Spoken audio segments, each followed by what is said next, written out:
Happy New Year once again. Welcome to Your View. My name is Mariah Afolabi Brown. As always, I have the ladies with me. Hello, Biajalu. Happy New Year. I just saying. You just had fun from that Friday, Thursday, all the way. Oh, God. So first of all, we went to visit my in-laws. We decided to spend the New Year with them. So we left on Friday and we got back yesterday. And my brother-in-law, who's my drinking partner, was mixing some cocktails, man. I just said, come, whoa, January, I'll follow Miriam. We'll start dieting again. But right now, let me enjoy myself. 2020 was not an easy year. Let me calm down. Let me be cooling down. And I cooled down very well. I calmed down very well. This outfit I'm wearing was given to me, one of our viewers, Washala. She gave it as a Christmas gift. I tried it on and it was perfect. You see where I was squeezing myself inside this morning. I said, what happened? I said, what do you mean what happened? Everything else happened. I was squeezing myself inside it. It's terrible. So we have to diet. I had fun, I had fun. But I have a quick shout out. Okay. So a fan whose husband's birthday was on the 2nd decided to wish her husband a happy birthday. Olubumi Ojo. She says, I truly want to express my gratitude to him. And she's Itiola Olubumi Ojo. So happy birthday, Mr. Olubumi. Happy birthday, Ojo. More love, more grace. I've not checked my own messages at all, so I'm sure I have shout out. But how are you doing, Nima? I'm not checking anybody's message this morning because it's Gufran's birthday. But I wanted to save Gufran later for my mom. Because every single year I move my mother's birthday 7 days. Every year. Her birthday is the 1st of January. And the only time we're doing New Year, I move it to the 7th, which is her anniversary date every year. And I got to all my siblings had done their shout out, they done pictures. I was calling her woman. I called her. I didn't have the courage to call. I called around for that. I've been missing your calls since morning. I'm just tired of you. Happy birthday, mommy. It's been tough. It's really tough for you, but we love you. Thank you for being such a strong woman. And thank you for having such a strong granddaughter as well. Happy birthday, Gufran. Happy birthday. Gufran, I'm always emotional about active. Always emotional about Gufran. And she knows she gets away with it on the 4th of January. So she wanted to be in the office with me today. Said, Mom, we'll do an all girls there. I said, no, I'm not up for it. But she found her way here because her father helped her since my car keys, delayed me, got her in the car all day with mommy today. Happy birthday, my darling. Happy birthday, Happy birthday. I'm trying to see if I can find any messages. Did you guys? Well, I'm just happy to be here. It's the 4th day of the year. Unlike most years or previous years, this year we took down our Christmas tree quite early. I think it was yesterday we took it down.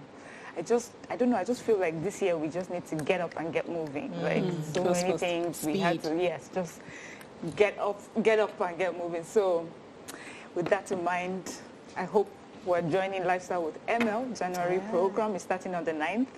So I'm expecting you guys here. I'm joining. Honestly, because we overdid it this. Me, Murayo. No, I overdid it. I overdid it myself. Chocolates. I had alcohol. Why are you whispering? Stage whisper. She had chocolate. She had everything she wasn't meant to have. She was high on champagne. Okay, tell them. Oh my God, I went to a party over the weekend. It was Dr. Harris's birthday. He was 40. I had my face mask. I entered and I wore it. Was there social distancing? Social distancing. Social distance ourselves. But we enjoyed the party. It was well organized. I saw the empty It was at Radisson, and it was interesting. It was fun, and it was people like our age mates. And I tried to say YK influence now. Like Why are you blaming Don't blame YK for. YK wasn't there. Exactly. Today is Monday. My pastor is probably not watching, but I had champagne. I had a. She was high.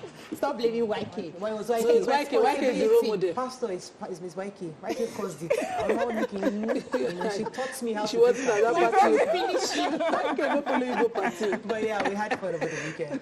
Okay, let's go on a quick break. When we come back, it's Monday. There's so much to cover. Stay with us. We'll be right back.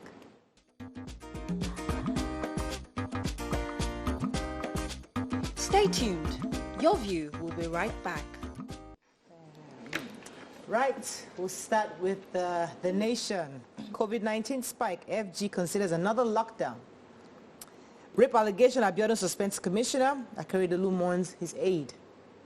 CBN fixes 2 billion naira capital for mobile money operators. Onyeli Ikpe takes office as Fidelity Bank MD CEO. Whoop, whoop. 774,000 artisans hired for public works. Former Unilag VC Ibida Kobe died.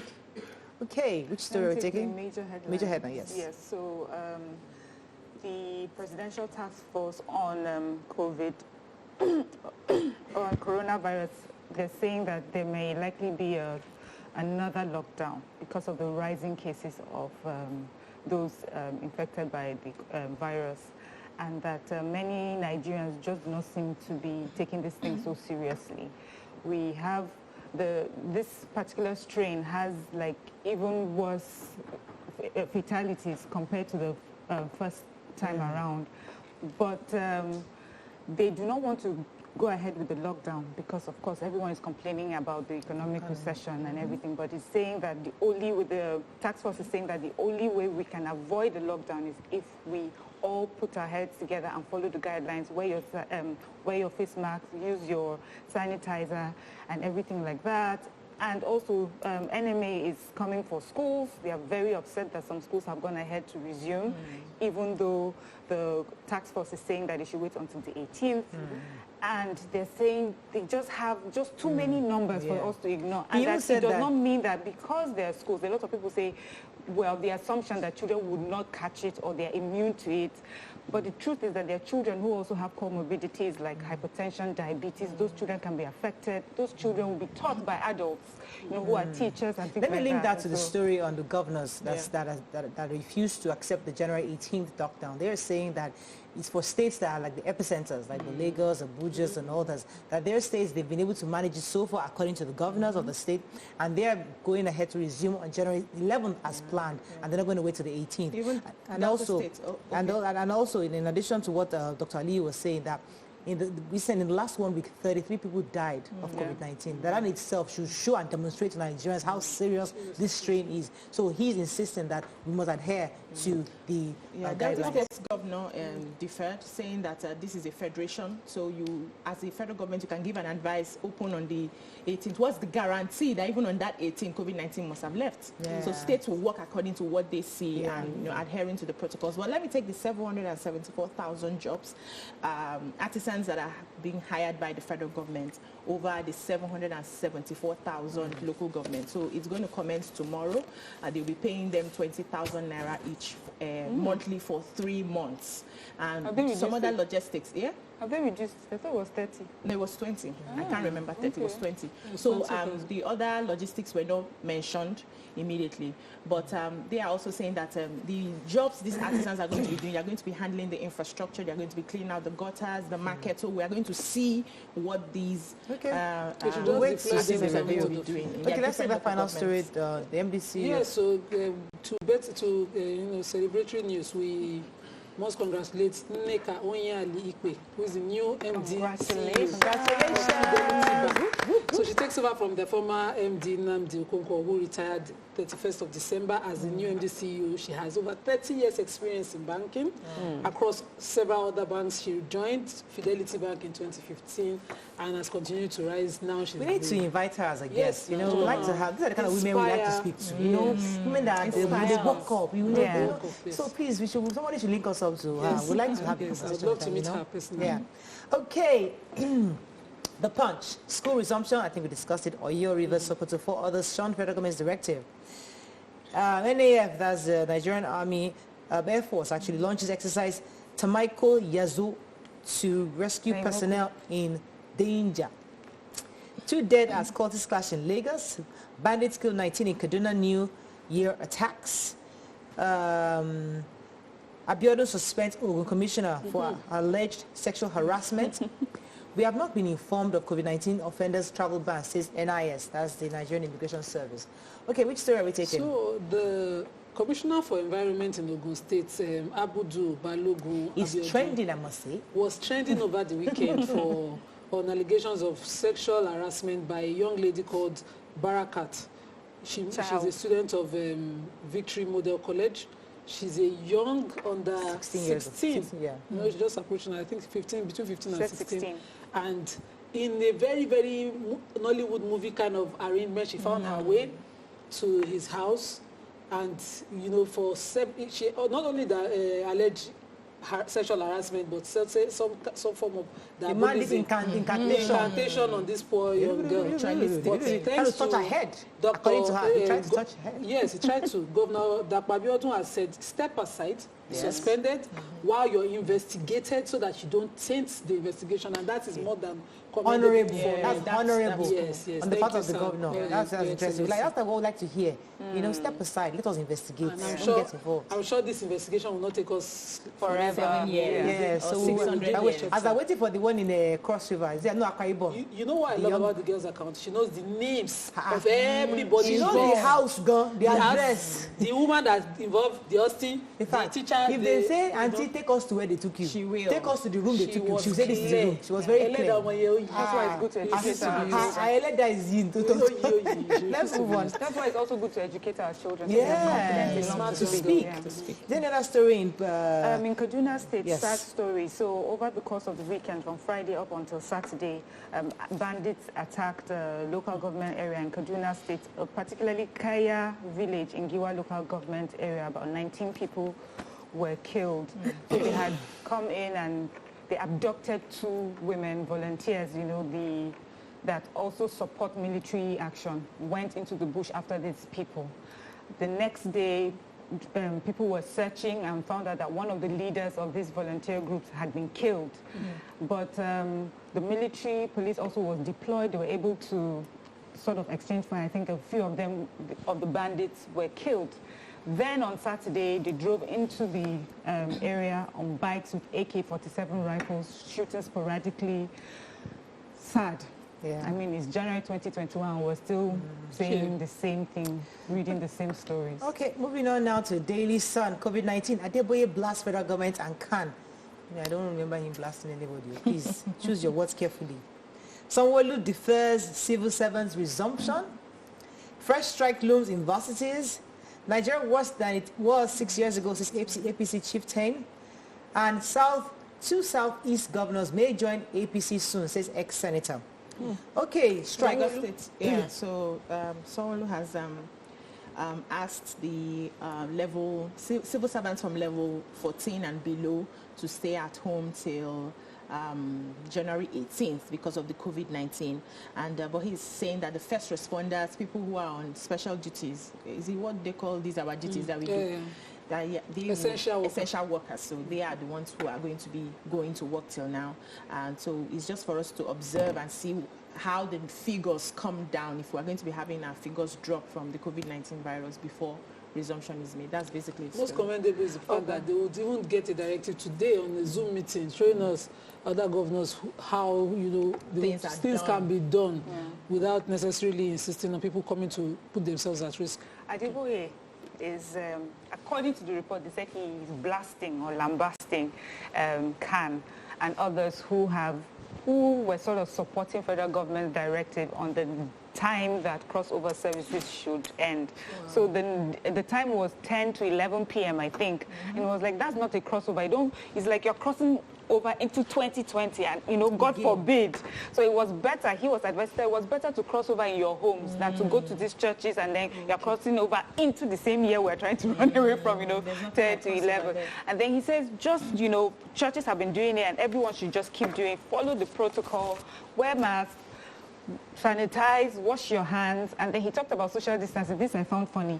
He said in church they usually put a stool between himself and his wife, like for social distancing, but he removed the stool because nobody is going to put anything between himself, his wife and him. And then he said that also his duty is, you know, to preach to the people as well as to heal the sick. And so he will not also stop him from laying hands on the sick. So why are they not calling him? What did he say now? No, they said he lambasted Khan and those who supported Daily Sun chooses their words, you know, in a certain way. Okay, we have to run. We can't take any more stories, but it's important to mention that the former Unilag VC, Ibidakobe, died at the age of 71, really, after a brief illness on Sunday.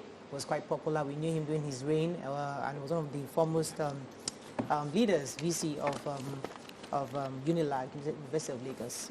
May his soul rest in peace. Was there any other important story you could run up? Yes, so, the federal government suspended some NIMC workers over allegations of extortion. I thought we should take that story because we have been talking about how much they've been making. So we're following up on the Commissioner of Ogun, Commissioner for Environment and we'll be following up on that story. Put such light. Yeah, we're waiting for the investigation. Let them investigate because this kind of story we like to talk about. Yes. When you catch seeking for justice. I just hope that they don't go and do a video of the girl saying, "No, I was mistaken." Hey. Let's just hope that the girl is properly protected also.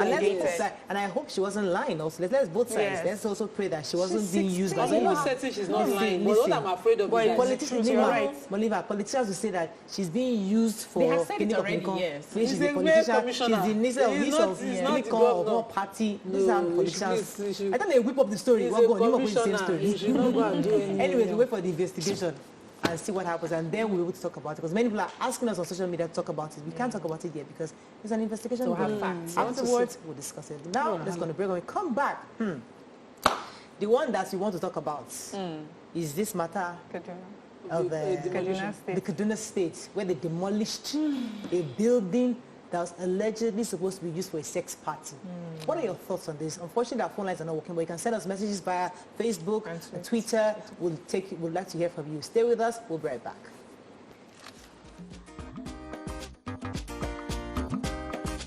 Stay tuned. Your View will be right back.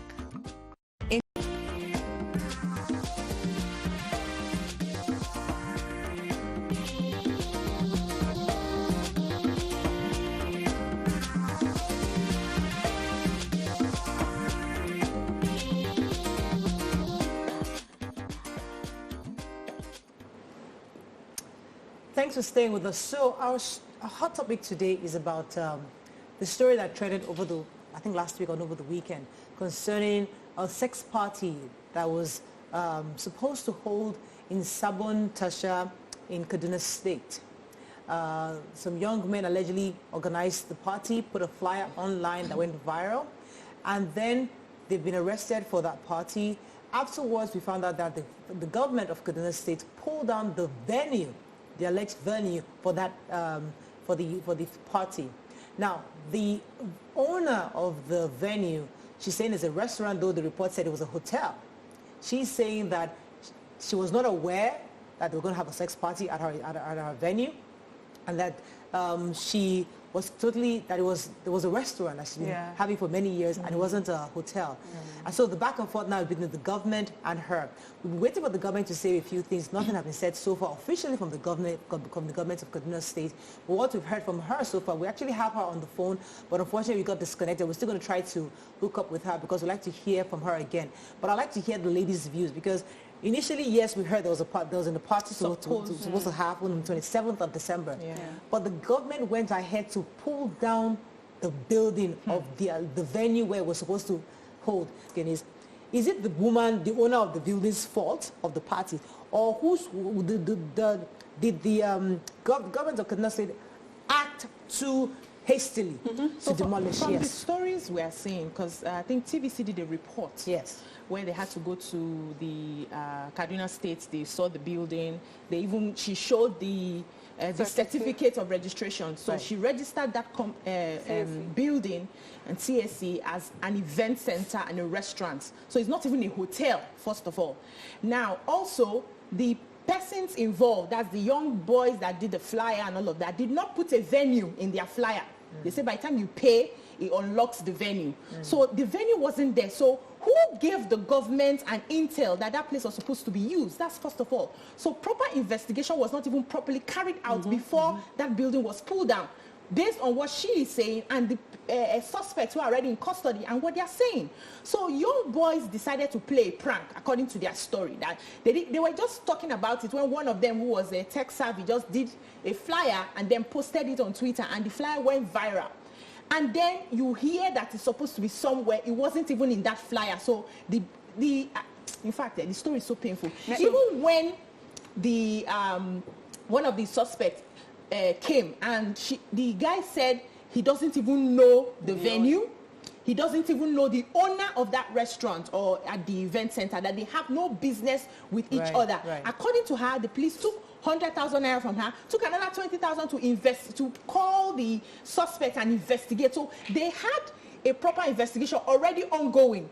What is the link with pulling down a building when you are not even certain? And even if that building was supposed to be used for the sex party that did not happen, pulling down that building, what has it contributed to all the things we are facing economically right now? Is that not throwing away the baby and the bathwater? So the executive is not the arm to enforce the law.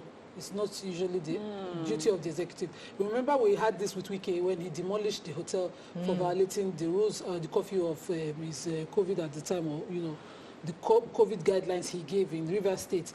That if a person violates the law in such a way, the proper thing is to allow that person their fair share and fair say in a court of law. If this woman had their say in a court of law, and the kind of evidences that she's bringing up to journalists now, most likely they will demolish her building. And if she sues the Kaduna state government now, she's most likely going to get damages to the value of the property and other cost attendants that she must have suffered. That's why they must have, because in the course of their investigation, they found the people behind, the masterminds behind this. The people claim not to know her, and at that point, it should have slowed down whatever consequence was part of it. But she didn't say that they had actually booked to use that place. Now she didn't know what it was supposed to be used somebody for. else booked to use that event. According to her say, she runs a restaurant, and there's a lounge upstairs for people to have events, and somebody had booked it. So I'm running a business.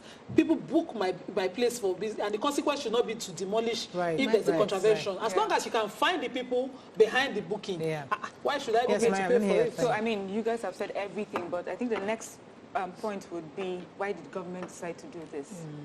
I think, you know how we are in Nigeria when it comes to subjects like this with sex. We want to make a statement so that people will know that we know we're for you. We don't allow this sort of immorality happen in our country or in our state. So let us get a scapegoat and make an example of that person. Unfortunately for them, they did not do the proper investigation. And so you hear different reasons. Many people are saying her husband is a big spokesman for an opposition party. And so they're thinking, so is that a way of getting to this person? The truth is, we have done this many times where we do not properly investigate things, where we just put, or people who are aggrieved are not properly compensated. To put your point, Mayor, because there's the DG, let me just read to you. The DG of National Council for Arts and Culture, Chief Olusegun Rosawe, actually endorses the demolition of a house of that venue. Let me tell you exactly what he said. He said, the governor, El-Rufai, deserves kudos for his prompt response to the plan, which he said is a warning to others who could be planning such immorality. But for this intervention by the governor, Kaduna State would have become the new capital and destination for sex tourism in Nigeria. And he now referred to how they tried to stop Bobrisky many years ago from his wayward acts. And now he's now become almost like a principality. And do you also remember the story of the particular musician who had a dance video? And he was shooting a dance video and he locked them down. I think also arrested them. So does that justify? No, it doesn't. Unfortunately for them, this time around, they did not do the proper investigation. And that woman deserves to be compensated. Her building deserves to be put back up based on what we have heard so far. We'll wait to hear from government if they did a proper investigation and if in any way she's culpable. But based on the story that we have right now, it seems you let's even assume she was culpable. Let's assume she was culpable and the consequences to take over the building because of the economic situation in the country. What is more practical is to take over the building and convert it to government use. Not only would that preserve the property in case she's going to court, so you don't have to then compensate for demolition wrongfully. You know, at least have the property, if she was wrong, to put to good use. You know, we need isolation center now. The numbers are rising. Even Kaduna have rising cases, which was the criticism we gave Wiki at the time. Well, my question is, which is what BC had said earlier, you own a venue. How does that make you culpable for what's going to be happening for an event that's planned? I mean, is that even legal? And was even averted. Well, yes. It did not even happen. They did their due diligence and they were able to stop it. So why do you punish me for something you had even averted and stopped? Even government does not trust their process. May I even say that?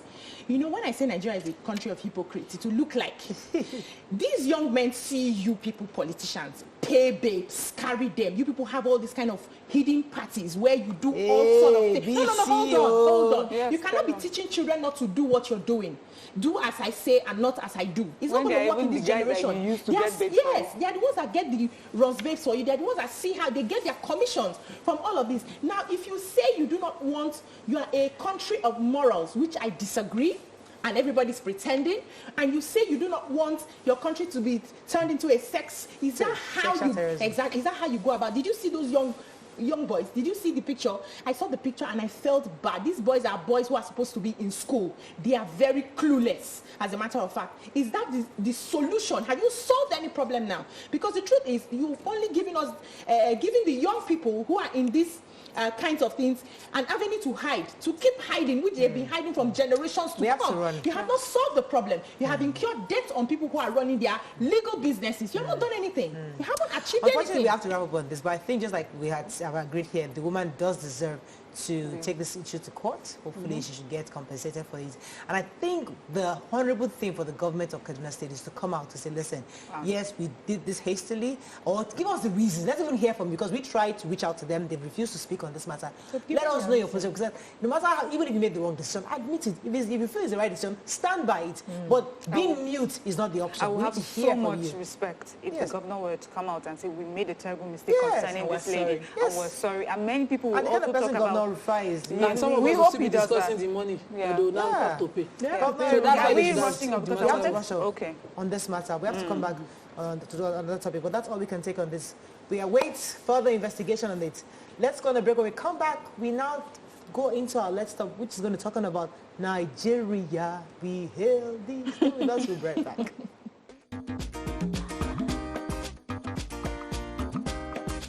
Stay tuned. Your view will be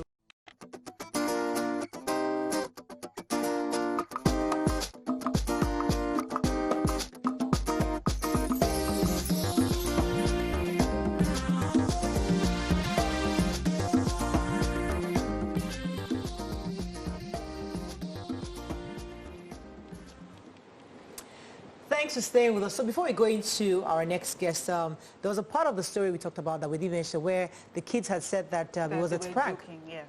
So they were joking, and it was a joke that was supposed to be amongst them until one of them took it to social media. And I just wanted to advise that we need to be careful the things that we put on social media.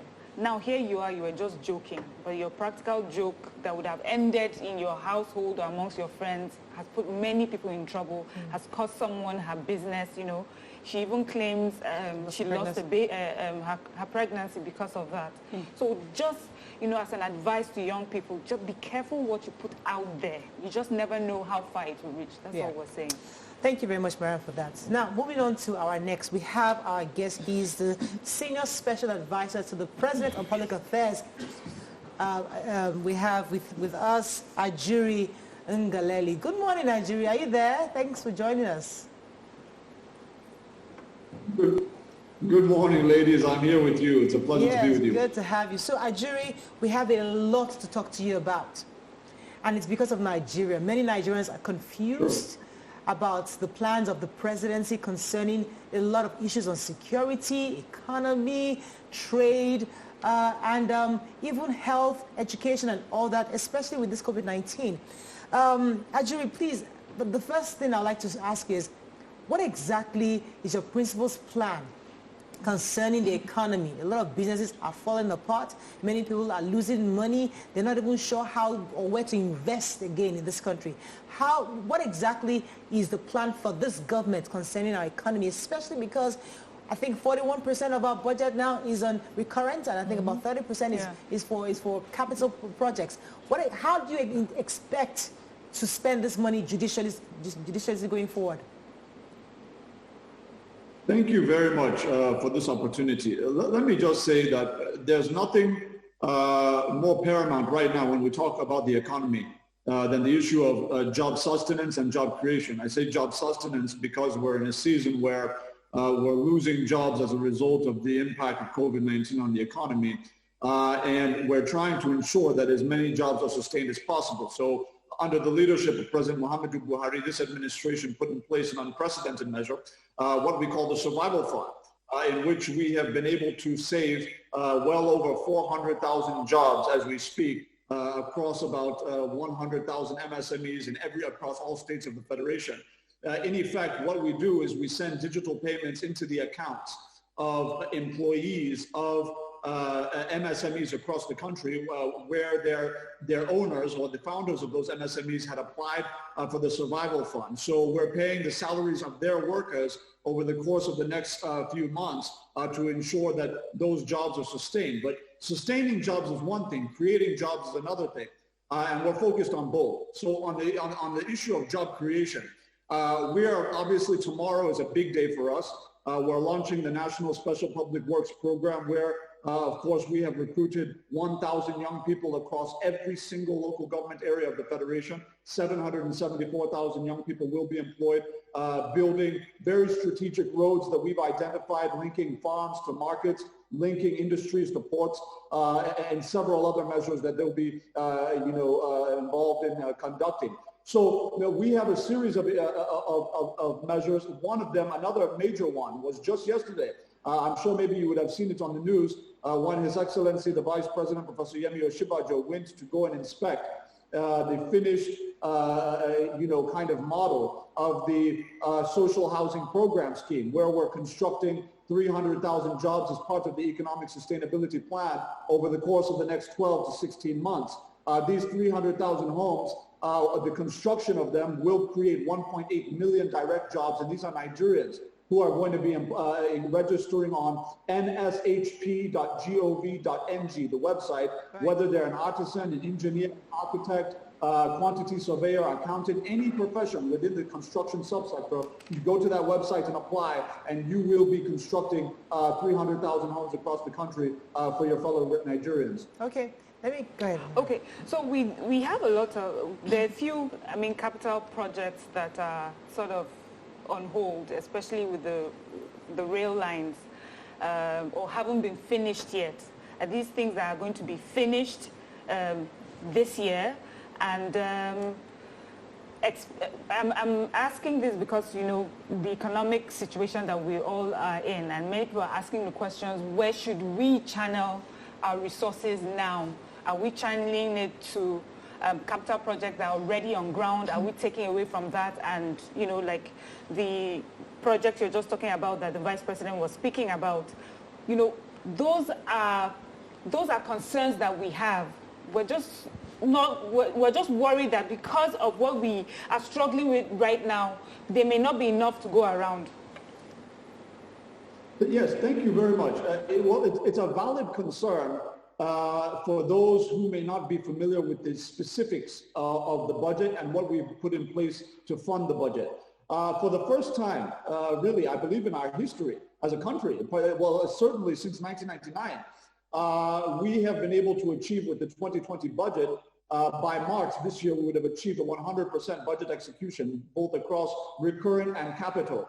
As of the end of this year, we were able to achieve about 89% capital. Which is obviously the best that any administration has done since 1999. And the reason why we've been able to do that is because the president was able to establish the January to December budget cycle, which we've wanted to do for well over a decade because of the politics of budget formulation in previous national assemblies. We couldn't get it done. But under this assembly, we've been able to get that done, and now we've been able to sustain that with 2021.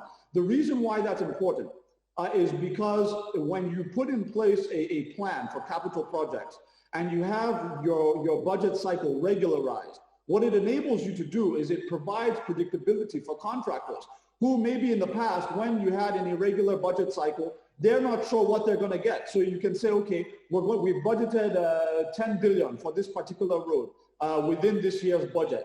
But as a result of the irregular budget cycle, they cannot be sure that that cash will actually be released to them, meaning that when it's time for them to mobilize workers and labor onto these projects, instead of putting out 100% of their labor force, they're putting out 40% because they're not sure how much money they're going to get that year. With the new budget cycle being sustained, kept and maintained, you're now having predictability where contractors across the country, whether it's on rail lines, roads, bridges, airports, seaports, power plants, etc., dams, they now have confidence to bring out their entire labor force because they have seen from 2020 that we are paying out every kobo that we tell them we are going to pay out. And our officials aren't asking for kickbacks as it was in previous administrations. So there are a lot of factors as to why we are very confident, not just from our 2020 experience, but moving forward, that the very scarce resources we have as a country to build the country over a short period of time, that those funds will be judiciously used. I think if you look across the capital component of this budget, you will see how targeted the spending is, because the president made an unprecedented, gave an unprecedented directive in the last budget speech. What did he say? He told the National Assembly and Nigerians that any MDA, any ministry, department, and agency that wants to inject any new project into their budget, they will be barred from doing so until they have verified and proven that the money they have allocated for ongoing projects will ensure their completion by 2023. If you have not been able to sufficiently resource ongoing projects to have them completed for the benefit of Nigerians and the benefit of the economy by 2023, no new projects. And so the focus of this budget is on ongoing projects to make sure that, like the railways you mentioned, roads, bridges, airports, etc., that they are going to be completed during this administration. In October last year, the president proposed a 13.8 trillion to be signed as the budget. But right now, the lawmakers added an additional 505 billion. And I thought initially that everybody was trying to tighten their belts because of the economic recession that we are in at the moment. Why that increase on the side of the legislatures? Thank you very much. It's a legitimate concern again. I think, whenever we've heard increases, when you talk about the dynamics of budget formulation, generally the idea that comes to the mind of every Nigerian, very naturally because of our recent history of the last 6-7 years or so, is the issue of budget padding. And that's really a concern, particularly when revenues and resources are scarce. But I want to make it clear this morning to our viewers that the increase that came this time had the full support and backing of President Muhammadu Buhari. And the reason why it did was because this was not a situation where National Assembly lawmakers came together and decided to vote billions of naira to buy tricycles in their local government areas. This was actually an input made by the executive to increase the funding for the social investment programs. The president graciously directed the expansion of existing social intervention programs to bring more Nigerians into the scope of the program, more beneficiaries across the country for these programs. And so we needed to add some money to that budget to ensure that we can scale that up. In specific terms, what it's going to enable us to do is about 365 billion or so is for the upscaling of the social investment programs, which is going to allow us to expand Empower from the current 500,000, where we have completed the batch C, 500,000, or we're just about completing, I believe, this month. And then we're moving into batch D, which will effectively be an additional 500,000. So we're scaling it up from 500,000 to 1 million beneficiaries, Empower. Then the president has also approved the upscaling of the homegrown school feeding program from the current 9.5 million school children being fed, of course, outside of the COVID era. As we restore back to normalcy, the 9.5 that are benefiting, we're scaling that up to 14 million. The president has approved provision of daily feeding for 5 million more children all across this country. And then he has also approved the expansion of the conditional cash transfer program by an additional 1 million households. So all of that is being factored into. I have to go on a break, but these figures sound so great when you talk about it. But you see, there's a huge disconnect between the figures you're rolling out and to what the people are actually experiencing. We'll talk about that after the break. Stay with us. We'll be right back.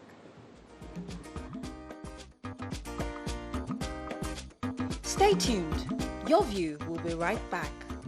Wow. thanks for staying with us. So we still have the Senior Special Assistant to the President on Public Affairs, Ajuri Ngalale. Ajuri, you still there? I'm with you, my sister. Good, good, good.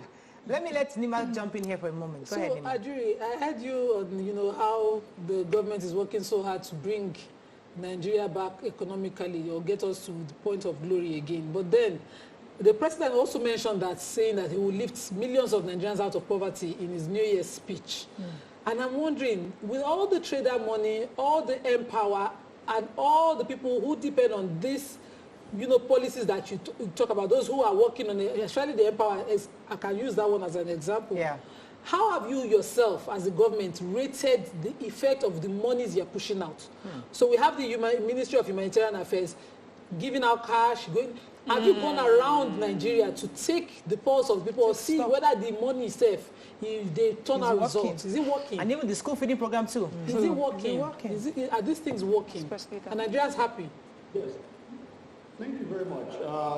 When you look at the way the social investment programs are structured, I think so much of the suspicion that has arisen around how, for example, the conditional cash transfer is being administered has to do with maybe insufficient communication on the part of government, perhaps, on how these programs work.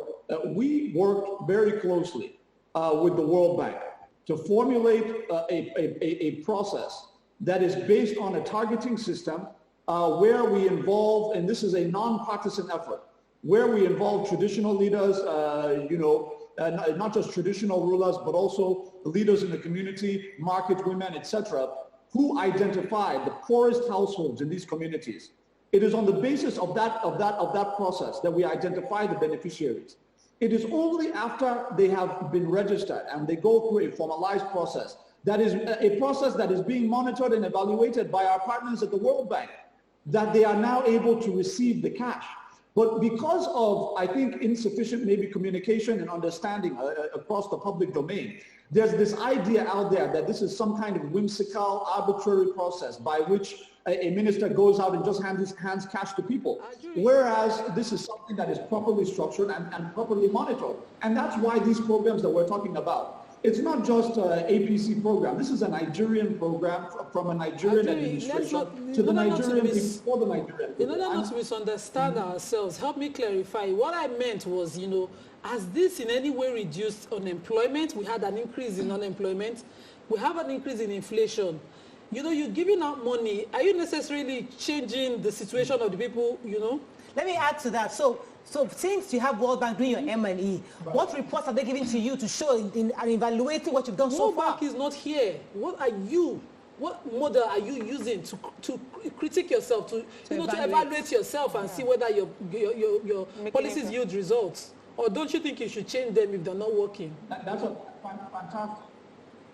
fantastic question. Look, the first thing is, it's not a coincidence that that this administration has received international awards by many of our partners in places like New York and even in North Africa.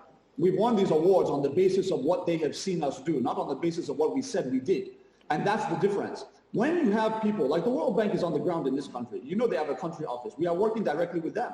The funds that we use are not just funds that come out of the Nigerian federal budget. These are also funds from donors. These are people who are donating money. So it's not just, we actively, this was part of the system that was initially created, the architecture that was initially created by His Excellency the Vice President to ensure probity and effective administration of this program, was to intentionally take donor funds so that we can bring donors on board as part of the monitoring evaluation process. And in terms of feedback, as you've asked, there are two forms of feedback. Number one, we get the technical feedback, obviously, where they see shortcomings that we can resolve, where they see things that are being well done. But really, where you're going to see the actual opinion of the people you're working with, not just the awards, that's one expression of opinion. The other part of it is, are they willing to reinvest? So now, if you look at the 2021 budget, the scaling up of these programs, a lot of these funds are coming from donor funds, donor fund injections. The reason why they have confidence in injecting these funds for further expansion of the programs is because they have seen that these funds are being judiciously utilized.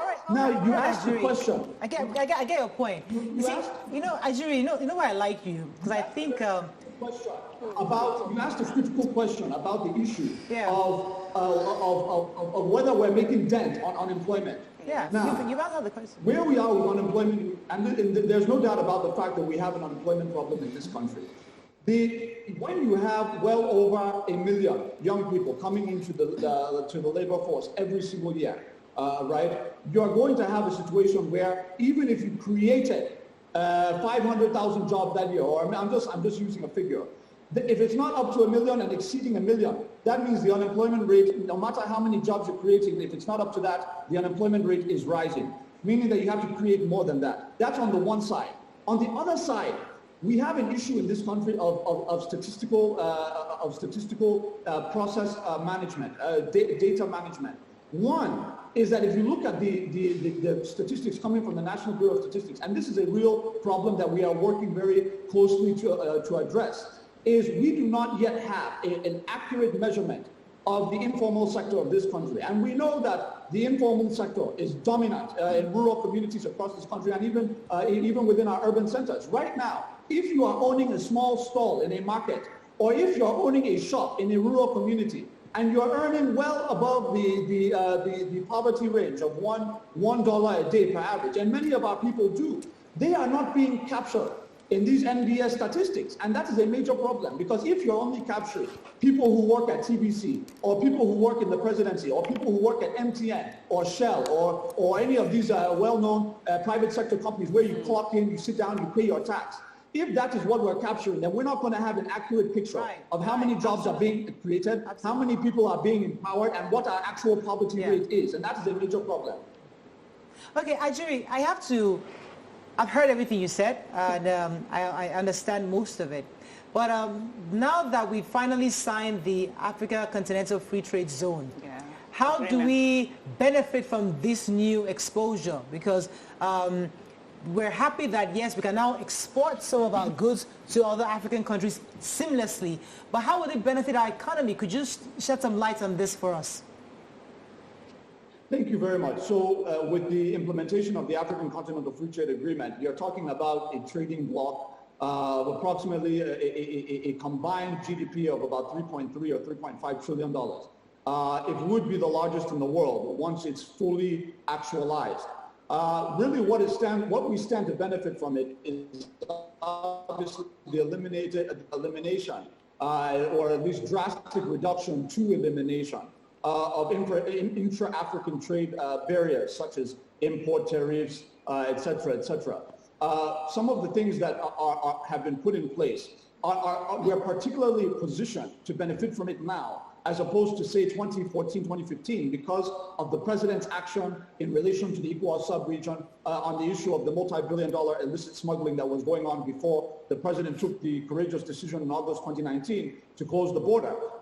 Immediately, what we saw was, in effect, for those who may not be familiar with what was happening, you had basically countries like Benin Republic making hundreds of millions of dollars, importing things like rice from Vietnam. They're paid their customs duties and everything. They're now sending it across the border to the Nigerian market at the detriment of Nigerian producers, processors, and manufacturers, etc. Now, because we have been able to effectively shut that down, the next month after the president closed the border, what did we see? Our customs revenues at the ports had almost doubled, which became very important when you talk about funding an economy during the COVID-19 pandemic with the revenue shortfalls. But the larger message we sent to the rest of the continent is that the decades that we have been, essentially a dumping ground. Our market has been a dumping ground because we hadn't been producing almost anything. We've been importing almost everything, receiving smuggled goods and all of that. We've sent the message now that if you're doing business with Nigeria, you have to do it the right way. Otherwise, we'll shut it down. And the fact of the matter is we have the most ingenious producers, creators, processors, manufacturers. We have everything. We have the entrepreneurial spirit. We have the numbers. So for us now, we are saying, I'm sorry? I want to go on a quick break. We'll continue with you in a moment. Stay with us. We'll be right back.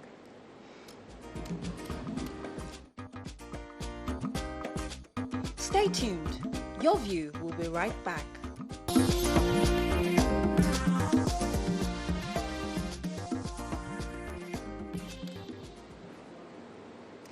Thanks for staying with us. We still have our guests with us. Yes, Miriam had a question. So, Ajuri, last year especially, we had Nigerian traders in Ghana constantly complaining that they were specifically discriminated against. And many people, you know, said it had to do with government stance on closing the borders. And I'm wondering, with this new trade agreement that has just commenced, would a government like Nigeria decide out of the blue to shut down borders because it feels that its economic situation is, you know, is being threatened, or, you know, there are ways that, or it ties their hands when they need to take out important decisions concerning the economy? No, I don't think in any way, shape, or form hands are tied. In fact, what it has done is it has provided an extra source of leverage for us in negotiations with our partners across the border and across the sub-region and across the continent on other issues of import. So, for example, the Ghanaians know very well that under the leadership of Mr. President, we can wield the stick. And that's not something they've ever really seen before. So what now happens, if you noticed, after we entered into consultations and negotiations with our neighboring countries, we have now been able to put in place mechanisms to ensure, for example, that the kinds of parasitic, dynamics of the relationship against Nigeria at the benefit of these other countries has been put to rest. And that's why you've now seen the president reopen the border.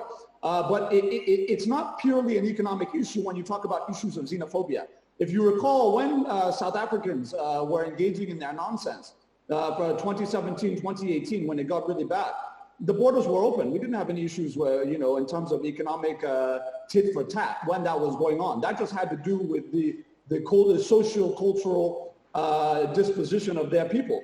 The same thing you're seeing in Ghana. The fact of the matter is, everywhere Nigerians go, we dominate, we excel, we rise to the top. And the reason why that is because God has given us innate abilities, where we have a work ethic that's very uncommon. Right. We have capacity that's uncommon. And so as long as that continues to be the case, whether we're in Russia, Singapore, or the United States, or South Africa, or Ghana, you're going to continue to have people who are indigenous to those countries feeling threatened by the capacity of the Nigerians they meet. Right. Okay. All right, Ajuri. Nigerians are concerned about the growing budget deficits and our rising debts. And we're asking ourselves, is there we can't see a clear-cut arrangement on revenue allocation. So can you, in simple words, tell us the plans that we have for revenue allocation generation? Yeah.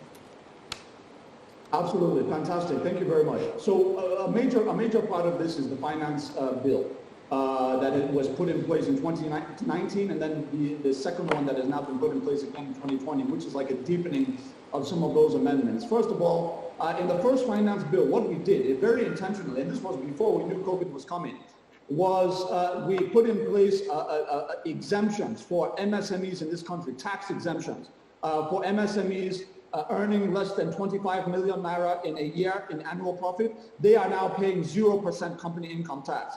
For medium-scale enterprises, they have seen a reduction in their company income tax from 30% down to 20%. This is all to spur investment, spur the expansion of existing businesses, in addition to the bailouts that we're giving out. On top of that, we obviously, with that finance bill 2019, we raised VAT by 2.5%. That has also availed more resources to the states to ensure that they can pay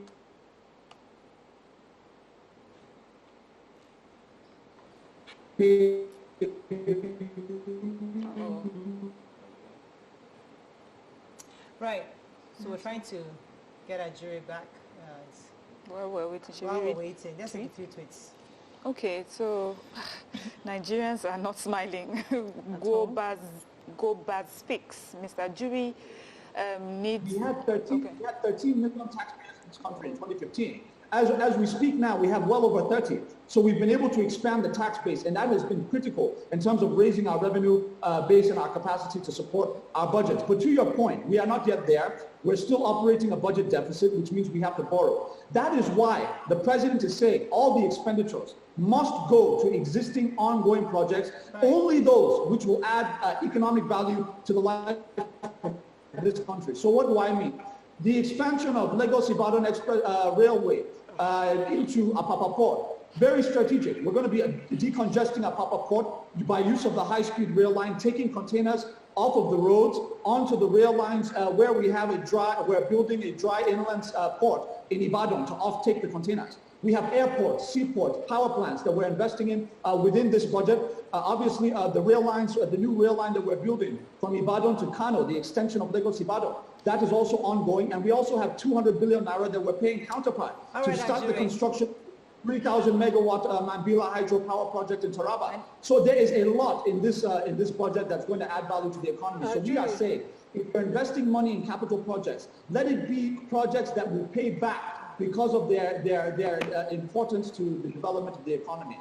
Okay, Adri, just by the side, when will the rail line to Apapa be complete? Thank you very much. So already we've commissioned the original line from Iju to Ibadan. We already have passengers commuting on that line. The extension to Apapa, as you asked, I believe that is targeted for next month. I believe it's February completion. To have that done and commissioned. So we're on the cusp of it. Can I hold you to that? We're on the cusp of it. That should be done very soon. Quickly, please. Sorry to my real question. Did you see what happened with the unemployed youth during the air exercise in October? A lot of idle hands, backfired on the government. What plans does this government have now to engage the youth?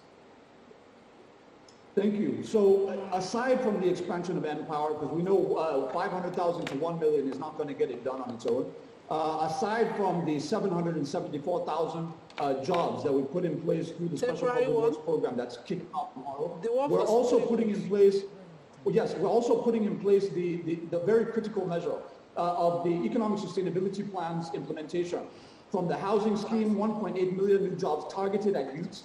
The solar power scheme, where we're placing over 5 million solar home units across rural communities across the country, that's employing 250,000 youth separate. And then we also have the 75 billion naira creative fund, the Nigerian Youth Investment Fund, that is being funded with the 2021 budget, where our young people specifically are going to be able to go and get basically zero interest capital for their startups in financial technology, in creative arts sector, and others. And I think the last thing I would mention in terms of youth empowerment, which is very, very critical, is that as we move forward, all of the various plans that we have in place, that we are implementing, not just plans on paper, but that we're implementing, we are focused on making sure that all of these construction projects across the country, that we are focusing on the young people, and especially in agriculture, where we have already put out about 500 billion naira in low-interest capital for farmers to employ young farmers, young people who can be kind of like proteges on farmlands across this country, so that there is a cross-generational transition for the future of the agricultural sector in Nigeria. So all of that is being Ajiri, you know what? Ajiri, you are every politician's dream, because you can convey the message that you discuss within your meetings. But the truth is that everything you said, many Nigerians are trying to. I want you to hear from the streets, and we're going to read a few tweets, because you need to understand. We hear the plan. Obviously, you guys, you've come up with this beautiful blueprint of what you're doing, all the percentages that have been done out, how many jobs we will have that will create, and all that. But the truth is, Nigerians are not feeling it. So is it because of our population? Is it because of lack of planning? I'm not sure, but let me read a few tweets. Yeah, let me just give you a specific. So this person is saying, Goba's speech is saying that businesses are crumbling due to high cost of materials. There is nothing in place to help. Government loans are only heard but not seen. So these are sort of things that Nigerians are talking about. People in Kaduna are saying insecurity. Every day there are stories of people being kidnapped, being murdered. What is the actual specific plan? We'll talk about insecurity another day, because I think we're most on the economy today, but we have to run out of time. But you get the picture that Nigerians are not feeling what you're saying. Go ahead, Very Ajuri. quickly, let me just say, I have no interest in being articulate. My interest is in being truthful. At the end of the day, I'm going to be out of this office soon, and who I am as a man and what my principles and values are will always stand for me. Whatever I have said on this program, I can verify, and that is what I always tell our people. I understand that there will be skepticism and suspicion because of the failed leadership of several decades in succession. So we have a lot to do in terms of, bridging that trust deficit. And the only way we can do it is by doing what we say we're going to do. So when we said we will do 500,000 Empower, we did it. When we said we will do 5 million trader money, we did it. When we said all of these things, infrastructure, we did it. So when we say we're going to do these other ones tomorrow, you can trust that we're going to do it. My own issue is this. But let me add one thing for you, sir. Ajuri, hear me out here. Let me take my advice. In bridging that gap, you need to tell your principal that after 43 people were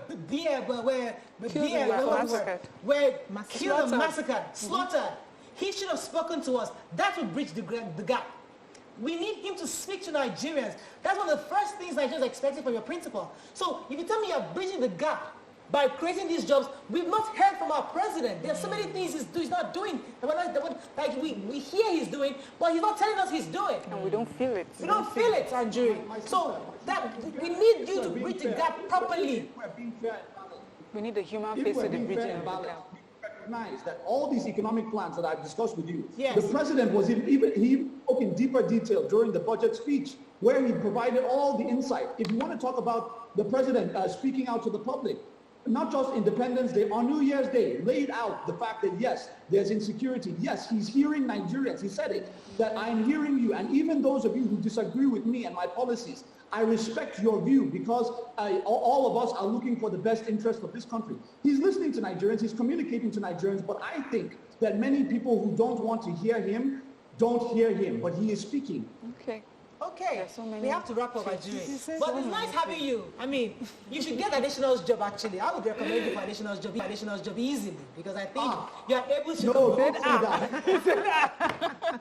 All right, thank you, Ajuri. I have to let you go. Thank you so much for joining us. It's always a pleasure having you on the show. We'll bring you back for insecurity. It's so important to talk to you about insecurity. Whenever you want me, I'm ready to discuss that. Yes. Great. Thank you. All right, that's all we can take. Ladies, you want to take sweets? Toby Martin says the major aim for this 2021 is how to value our naira again so that Empower money can add value to someone's life and fix our refinery. Because it is strange for an oil-producing country that cannot refine its oil. This is so sad. We got to close. Unfortunately, we have to run. So Thank many you so tweets. much for joining us. That's all we can take. Have a fabulous day. We'll see you tomorrow. Bye for now. Bye. Wow.